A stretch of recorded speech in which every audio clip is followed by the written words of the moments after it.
ஒரு வழியா இன்னைக்கு தாங்க நம்மளுக்கு பில்லுக்கட்டு வந்திருக்குது. காலையில 5 மணிக்கே ஃபோன் பண்ணி, "அக்கா இன்னைக்கு உங்களுக்கு தான் பில்லுக்கட்டு வருதுன்னு" சொல்லியிருந்தாங்க.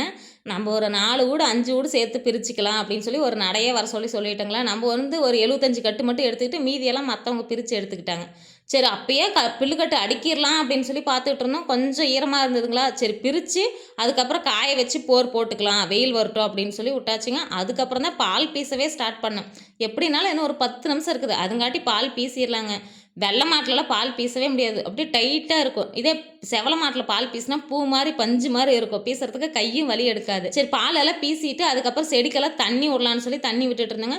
குண்டுமல்லி செடியில ஒரு இலைய கூட காணோம். 1 மாசத்து குட்டிய கட்டி போடுறதுக்கு மனசே இல்ல. ஆட்டுக்குட்டியெல்லாம் வந்து கிளீனா சாப்பிட்டுருச்சுங்களா. சரி இனிமே சீசனுக்கு அதுக்கு குண்டுமல்லி நெறையா வரும்னு சொல்லி தண்ணி விட்டுட்டு இருந்தேன். சாணியெல்லாம் கூட கரைச்சி ஊத்தியிருக்கோம். இனிமே தலை திங்காதுன்னு நெனைக்கிறேன். ஆடெல்லாம் சாப்பிடாதுன்னு நெனைக்கிறேன். லெமன் ஊறுகாய் வந்து முடியிற கண்டிஷன் ஆயிடுச்சுங்க. இப்ப தான் போட்டேன். அதுங்காட்டி முடியிற மாரி இருந்தது. சரி திருப்பி எல்லாம் பறிச்சு ஒரு 4, 5 டைம் ஒண்ணா பறிச்சு ஊறுகாய் போட்டுக்கலாம் அப்படின்னு சொல்லி பறிச்சுக்கிட்டு இருந்தேன்.